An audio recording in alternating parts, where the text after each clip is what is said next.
Surat eco cell પોલીસે કરોડો રૂપિયાના રોકાણ અને રિસોર્ટ ફ્રોડનો એક મોટા કૌભાંડનો પર્દાફાશ કર્યો છે. ઇકોસેલે રોસિયા હિલ્સ રિસોર્ટ એન્ડ એડવેન્ચર પાર્કના નામે ભાગીદારી સાથે 12.63 લાખની વધુની મસમોટી છેતરપિંડી આચરનાર એક જ પરિવારના 3 સભ્યોની ધરપકડ કરી છે.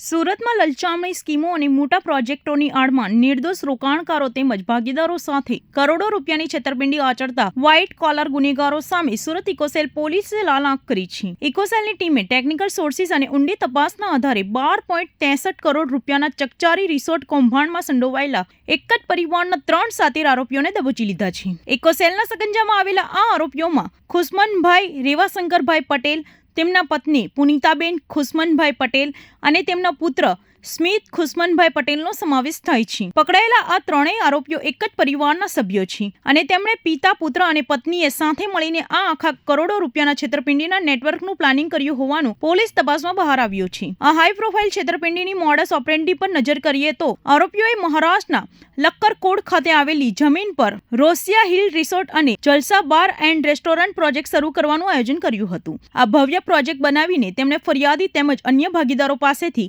આકર્ષક વળતરની લાલચ આપીને કરોડો રૂપિયાનું મોટું રોકાણ કરાવ્યું હતું. રોકાણ કરાવ્યા બાદ શરૂઆતમાં અમુક સમય સુધી આરોપીઓએ ફરિયાદી અને અન્ય ભાગીદારોને નિયમિત નફો ચૂકવ્યો હતો, જેથી તેમનો વિશ્વાસ જીતી શકાય. પરંતુ ત્યારબાદ આરોપીઓએ દાનત બગાડી હતી અને અંદાજે 5,50,00,000 રૂપિયાનો નફો ચૂકવવાનું બંધ કરી દીધું હતું. એટલું જ નહીં, આરોપીઓએ માલિકી હક ધરાવતા ભાગીદારોનો રેસ્ટોરન્ટમાં પ્રવેશ બંધ કરી દીધો હતો અને પ્રોજેક્ટનું નામ બદલીને hotel grand carnival permit room and beer bar કરી નાખ્યું હતું. આ પ્રકારે આરોપીઓએ ફરિયાદી અને ભાગીદારોનું રોકાણ તેમજ નફો મળીને કુલ્લે રૂપિયા 12,63,19,000 રૂપિયા બારોબાર ચાઉ કરી ગયા હતા. આ કરોડોની ઠગાઈ અંગે અગાઉ સુરતના સલાબતપુરા પોલીસ સ્ટેશનમાં સત્તાવાર રીતે ગુનો દાખલ કરવામાં આવ્યો હતો, જેની તપાસ ઇકોસેલ ચલાવી રહી હતી. પોલીસની ઊંડી પૂછપરછમાં સામે આવ્યું છે કે આખો ગુનાહિત કાવતરામાં પટેલ પરિવારની સાથે ભરત બાબુરાવ ગાવિત અને યશવંત બાબુરાવ સિરસાટ નામના અન્ય 2 ઈસમો પણ સક્રિય રીતે સામેલ હતા. ઇકોસેલે હાલ પરિવારના 3 સભ્યોની ધરપકડ કરી કાયદેસરની કાર્યવાહી હાથ ધરી છે અને કાવતરામાં સામેલ અન્ય ફરિયાદ આરોપીઓની ઝડપી પાડવા ચક્કો ગતિમાન કર્યા છે.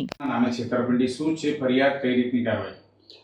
ફરિયાદી શ્રી ચંદ્રેશભાઈ લાકડાવાલાએ મહારાષ્ટ્રના લક્કડકોટ ખાતે આવેલ વિસ્તારમાં જલસા બાર નામનું અને રોસિયા રિસોર્ટ તરીકે એક પ્રોપર્ટીમાં પોતે ભાગીદાર તરીકે રોકાણ કરેલું હતું અને આ રોકાણ કર્યા બાદ એમણે જે ભાગીદારો સાથે રોકાણ કરેલું હતું એ રોકાણ અનુસંધાને તેઓને તેમના અન્ય ભાગીદારો તરફથી કોઈપણ પ્રકારનું વળતર વગેરે મળવાનું બંધ થઈ ગયા.